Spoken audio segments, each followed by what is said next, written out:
안녕하십니까. 온라인 서절의 김경원입니다. Greetings, I'm Dr. Kim Kyung-won of Online Surgery. I'm honored to share surgical clips with you today. Let's look at today's case. This is a 62-year-old female patient. This is an initial visit. The chief complaint is that there's pain in number 37 and there's suppuration. Based on diagnosis, there is a periapical lesion as well as buccal fistula. After doing overall oral care, number 37 was extracted. Socket preservation was done. In this case, I used A Oss and Oss guide. These days, I'm comparing the particulated model of A Oss as well as the A Oss collagen. In this case, there's a bit of a buccal wall, therefore A Oss was used. After that, one guide was used. An implant was placed in number 37 using one guide. This is CT image at initial visit in number 37. Because of periapical lesion, you can see bone destruction. Compared to the level of destruction, buccal wall is still there. If you look over here on CT, compared with the mesial to the round number 37, the medullary portion, there is a sclerotic change. When there is periapical lesion and spread of inflammation due to the defensive response of the host, you can see that surrounding bone is more hardened. Such sclerotic changes are not a major hurdle in placing an implant. As mentioned, there is still a bit of buccal wall left, and rather than using A Oss collagen, I decided to use A Oss particle to do socket preservation. This is the images taken during surgery as shown. On the buccal side, there's a fistula. After extraction, fistulectomy was done. Curettage was done thoroughly as shown because there's a bit of buccal wall. I filled it up with A Oss particle bone, and on top, Oss guide collagen membrane was applied. Suture was done for socket preservation. This is panoramic image after socket preservation. There's nothing special. This is about 4 months later. One guide was prepared. After having taken CT, the A Oss is being stabilized, therefore surgery was prepared. In order to use one guide, I made plans with one guide team. TS3 soy surface 5.0 by 10 mm implant was planned. As shown here, I decided to place the implant. I did not think that there will be additional bone graft needed. You can see it has been healed nicely. One guide is connected in this middle. In order to use smart abutment, triangle form is being tested on the implanted driver. Positioning was done, ISQ was measured, healing abutment was connected. ISQ value was at the time 82, so very favorable. Socket preservation was done using A Oss. About 4.5 months later, implant was placed. Right after implant placement, CT was taken around the implant. Alveolar bone is formed well, therefore, without additional bone graft, the surgery was closed. This is after final prosthesis delivery. Because I placed a soy implant, I was able to do loading within 2 months. After socket preservation, about 6.5 months later, loading was done.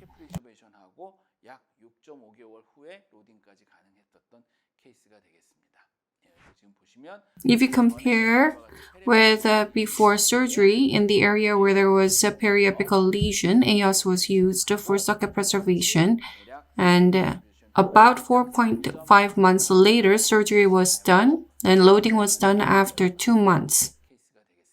Let's look at the surgical clip.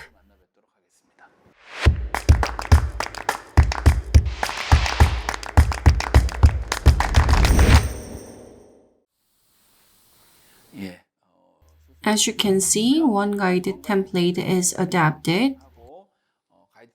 I'm checking the adaptation. It fits very well. If you look at the distal side of the mesial tooth, you can see that it is fitting nicely. Wide type tissue punch is used to remove overriding mucosa. I'm using tissue punch full length. There's no stopper on tissue punch. Overriding mucosa is fully removed.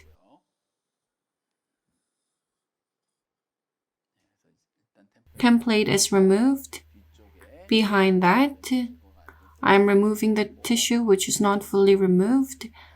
Template is now positioned. First, I'm using wide type initial drill. You cannot really see it in the video, but at the time, initial drill did not go in fully up to the stop. In this case, I use a flattening drill to remove the bone on top. If you do this, initial drill can go in fully. When you use initial drill and if full drilling is not done, you can use flattening drill once again. And then you'd notice that initial drill would go in full length. Initial drill needs to be done full length for you to be able to utilize double contact concept when drilling using other drills. Full length drilling is done next. A 3.5 by 10 mm one guide drill is used. A 3.5 by 10 mm one guide drill is used full length.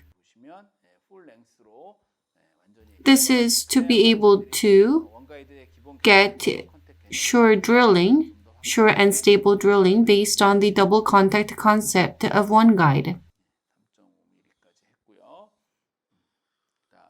Because there's sclerotic change on the bone, I did not use 5.0. I use a 4.5 once again. Full length drilling is done.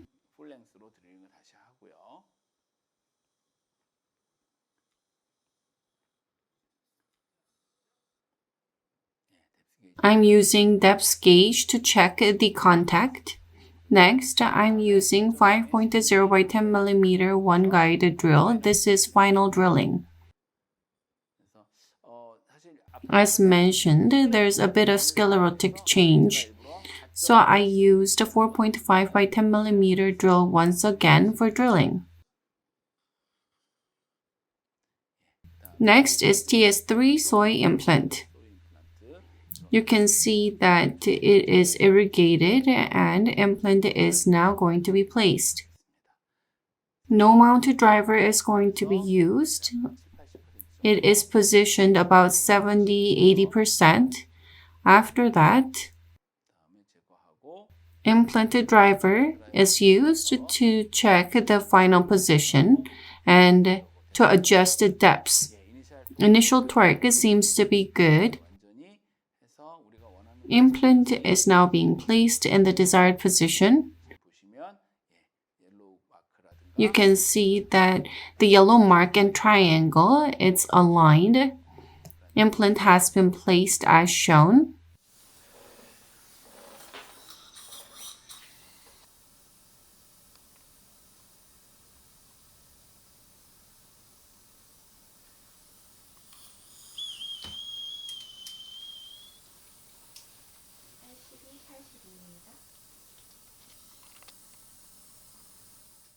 Primary stability is good.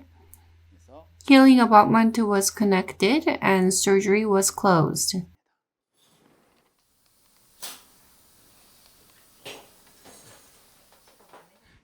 Today's clip was simple, but to give you a tip or two, as shown earlier, when you do initial drilling, if it is not fully drilled up to the stop, this is because the contact with the bony tissue is not done properly. Therefore, you need to use flattening drill to remove the bone tissue on top to be able to drill initial drill fully. In the case of TS implant, there is tendency to place implants deeper. As shown in this case, if there has been inflammation for a significant period, If there has been sclerotic change, there can be bone heating. After using 3.5mm drill, I did not skip to 5.0 but used 4.5 once again in order to prevent bone heating. That's why I've drilled in this way. One guide drill has excellent cutting power, but at times, if you add one or more steps, it will be more clinically useful and effective. Thank you for watching.